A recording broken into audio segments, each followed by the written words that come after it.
They skipped my baby shower, saying they were swamped with bills. 3 days later, my sister posted a photo with her brand new car. Unlimited love to our parents for this amazing upgrade. I didn't stay silent. I took action. My parents were shocked because they skipped my baby shower. That's how this started. Not a no-show because of an emergency. Not a miscommunication. They chose not to come.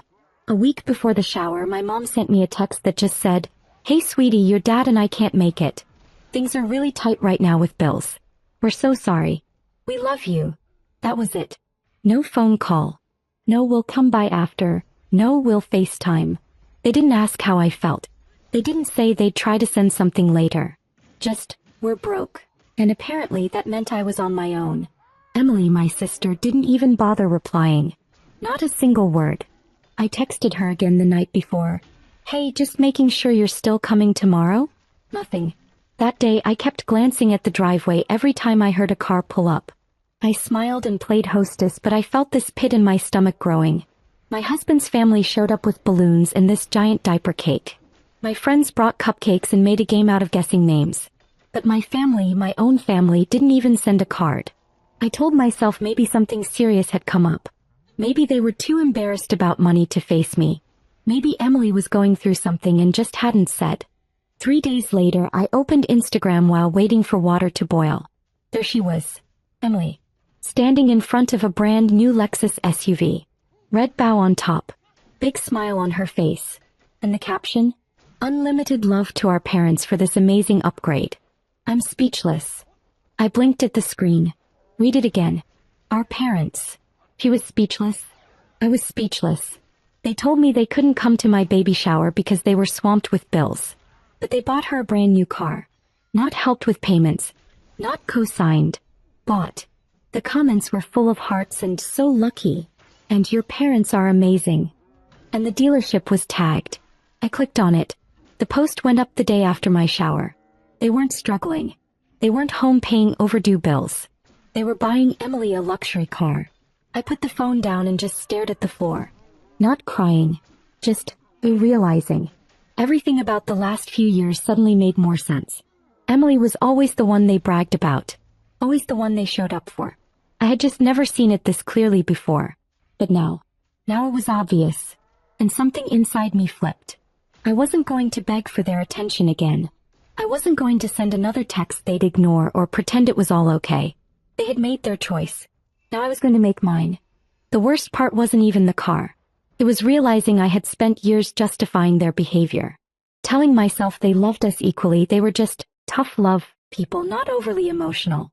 I used to tell my husband not to take it personally when they skipped out on holidays or barely asked about the pregnancy.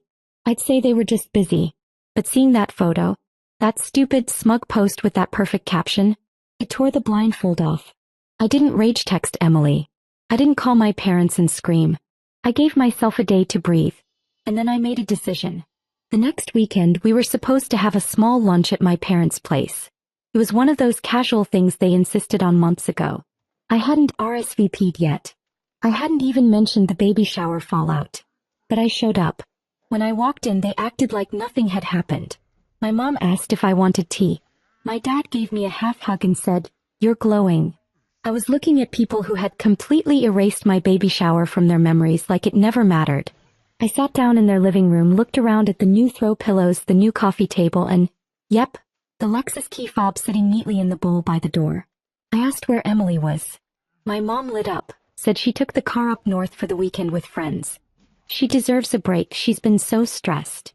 I stared at her for a long second and then said calmly, "So you couldn't come to my baby shower because of bills, but you bought Emily a car?" My dad shifted.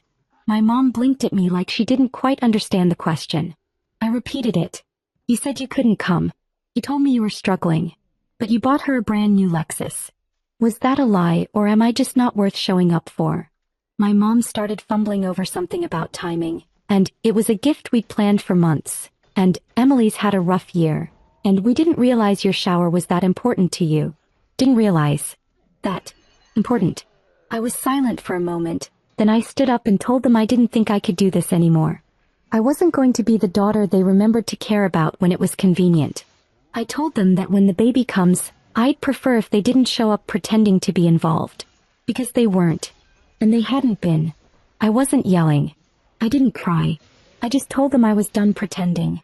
I told them actions speak louder than captions on Instagram. Then I walked out. They didn't follow. After I left their house, I drove straight home and blocked all three of them, my mom, my dad, and Emily, on everything. I wasn't doing it to be dramatic. I was done. I had nothing else to say. My husband knew something was off the second I walked in. I hadn't told him what I planned to do because I didn't want to make it a thing.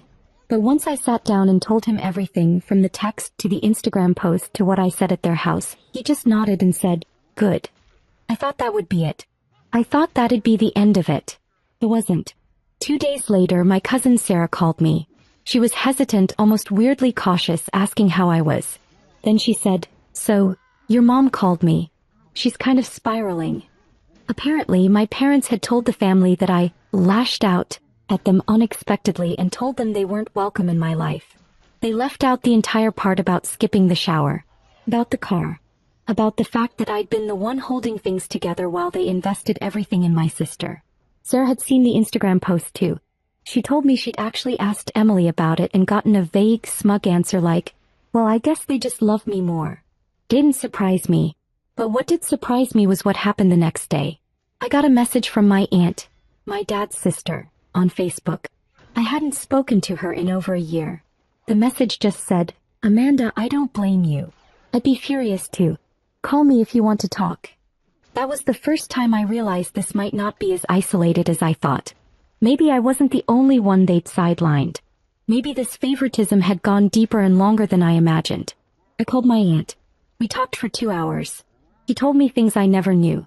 That when Emily flunked out of college, my parents secretly paid to have her records wiped and transferred to a different school. That they'd borrowed money from my aunt years ago to help Emily start her Etsy business and never paid her back. That my mom once said, "We don't worry about Amanda. She'll always figure things out on her own." I didn't even know what to say. I just kept thinking about every time I'd bent over backward to keep the peace, to make them feel included, to not rock the boat. I was never the daughter they worried about. But I was also never the daughter they celebrated. And now that I'd stopped playing along, they were panicking. That call with my aunt unlocked something. Once I knew there were cracks in the image my parents tried so hard to maintain, I started looking closer. And I started remembering. Like the time I applied for a small business loan and asked my parents if they could co-sign. Not pay, just sign. They told me they couldn't risk it. Said it wasn't smart to get entangled in money stuff. That was 3 years ago. The same year they helped Emily launch her online jewelry store and paid for her inventory up front. Or when I got married and they gave us a toaster and an envelope with a $100 bill. Nothing wrong with that. Except I found out later they had paid for Emily's destination engagement party in Cabo. Full flights, hotel, everything. I never connected the dots. I just kept thinking, well, she's the younger one, or maybe I'm being dramatic. I wanted to believe they loved us equally. Now I realized I'd been gaslighting myself. It got worse. A few days after I spoke to my aunt, I got a knock at the door. My husband opened it and it was my dad. Alone. Holding a gift bag with a stuffed animal poking out the top. I didn't let him in. He stood on the porch, shifting from foot to foot, and said they were just trying to keep things fair, that they didn't mean to hurt me, that the car for Emily was a timing thing, that they always planned to do something special for me too. After the baby came, I asked him why they didn't just tell me that, why they lied, why they couldn't be there for me on the day I needed them most. I told him about the text from Mom, the silence from Emily, the post, caption. He said it wasn't Emily's fault, that she didn't know about the shower. That's when I knew he was lying. I had the group chat. I had the reminder. I had screenshots. She saw everything. She just didn't care. I handed the gift bag back and told him not to come around again. That if they wanted to be in my child's life, they'd have to start by being honest about everything. And I meant everything. I went inside and did something I never thought I'd do. I pulled out a manila folder I kept at the back of my desk drawer. Inside were copies of the checks I wrote to help my parents when they were behind on property taxes 5 years ago. The same year Emily moved back home and didn't work for 9 months. I pulled up emails I had from my mom asking for help covering a few things, back when I was barely making rent. I had receipts. Literally. They had rewritten the narrative so many times, They forgot I'd kept the original version. And now I was going to do something with it. I didn't want to stoop to their level. I didn't want to post something vague and dramatic or air everything out on social media. But I also wasn't going to sit quietly while they rewrote the story, because that's what they were doing. I'd already heard from my cousin Sarah that my parents were heartbroken and didn't understand why Amanda suddenly cut everyone off. According to them, I had a hormonal outburst and shut them out without warning. The car. Oh, that was months in the making. Emily, she didn't even know about the baby shower. It would have been laughable if it hadn't been so calculated. They knew exactly what they were doing. They were covering their tracks, manipulating the narrative before I could tell my side. But I had something they didn't. Proof. I pulled out everything. Screenshots of our group texts where I'd sent the baby shower invite, weeks in advance. Read receipts from both my mom and Emily. The text from my mom saying they couldn't come because they were drowning in bills. The Instagram post from Emily, proudly standing next to her brand new Lexus with a caption thanking our parents for the upgrade. And then the kicker, copies of every check and Venmo receipt from the last 5 years. The ones I sent my parents to help them with bills, groceries, repairs. Every time they said they were behind, I showed up. Quietly, without asking for anything in return. I compiled it all into a private Google Drive folder. Labeled each file clearly. No comments, no personal notes. Just facts. Then I sent the link to 4 people. My Aunt Carol, the one who had called me after the fallout. My cousins Jenna and Marcus, and my grandma. People who mattered. People who'd known me since I was a kid. People who I knew had been getting phone calls and half-truths over the last few weeks. No long message. Just, I thought you should see the full picture. I'm not looking for drama. I just don't want to be lied about. What happened next surprised even me. Within 2 hours, Jenna called. Her voice was tight, angry. She said she'd seen right through Emily's Instagram post but had held her tongue. She told me she was done pretending things were fine, that she always knew something was off with how my parents treated us. She said, I just didn't think they'd go this far.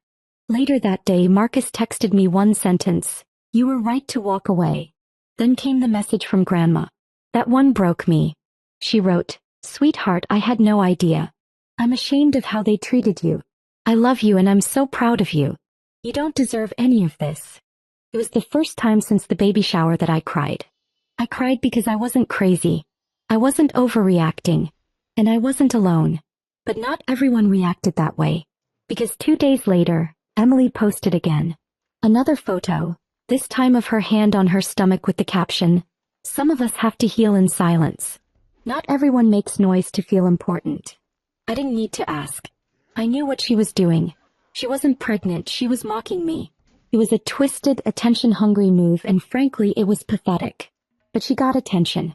Her comment section lit up with people saying, "You're so strong," and "Ignore the haters." All carefully curated, all performative. I said nothing. But I wasn't done. Because the next day I sent one final message. It was a simple email addressed to my parents and Emily. I attached one image. The group text screenshot showing the invite to the baby shower, the one Emily had seen and ignored. No explanation. No anger. Then one line beneath it. "You knew. You chose not to come. Please don't contact me again." And I hit send. I blocked their emails. I removed them from the baby registry. I updated the delivery room list. They would not be there when my baby arrived. Not because I wanted to punish them, but because they didn't earn a seat at the table. And for the first time, I didn't feel guilty. The day my son was born was quiet in the best way. There were no hospital hallway dramas, no fake tears, no forced smiles from people pretending to care. Just my husband, calm and steady, and his parents who showed up with a bag full of snacks, a soft blue blanket, and the kind of warmth I hadn't felt from my own family in years. We named him Noah. When the nurse handed him to me, I didn't think about who wasn't there. I looked at my son's face and felt something click. Like I was being handed a second chance at everything. Love that wouldn't have to be earned.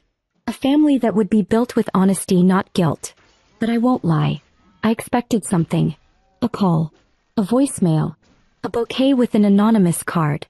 Some kind of awkward olive branch from my parents. Nothing. 3 days later, I got a notification. My husband's cousin had tagged me in a post welcoming baby Noah. A simple, sweet photo of me holding him in the hospital bed. I smiled, not thinking twice. Then the messages started. Not from my parents. From people I hadn't spoken to in years. Family, friends, distant cousins, old neighbors. All of them saying versions of the same thing. Wait, your parents didn't even come to the hospital? Why didn't your sister post anything? I thought you all were close. The cracks were getting wider. Then one message landed in my inbox that made me pause. It was from my mom's best friend, Linda. A woman who'd been like an aunt growing up. She wrote, I saw the photos. Congratulations. I just want you to know, your mom is devastated. But she still doesn't think she did anything wrong. I told her to reach out. She said you'd make it ugly. I hope someday you both find peace, but I understand why you're angry. I would be too. That was the moment I understood. They weren't staying away out of respect, or shame, or love. They were staying away because they still didn't believe they did anything wrong. They believed they were the victims. The parents who bought their favorite daughter a car while skipping their first grandchild's baby shower. The parents who ghosted the hospital. Who sent nothing. Who said nothing. And still believed I was the problem. I didn't respond to Linda. I fed my son, held him while he slept, and sat with the quiet. Because this time the silence meant peace. Not distance. Not punishment. Just peace. My son would grow up knowing exactly what love looked like. And it wouldn't come with strings, competition, or cold apologies disguised as misunderstandings. He wouldn't grow up questioning whether he was enough. He wouldn't beg to be seen. And I would never again fight to be chosen by people who had every chance and still didn't show up.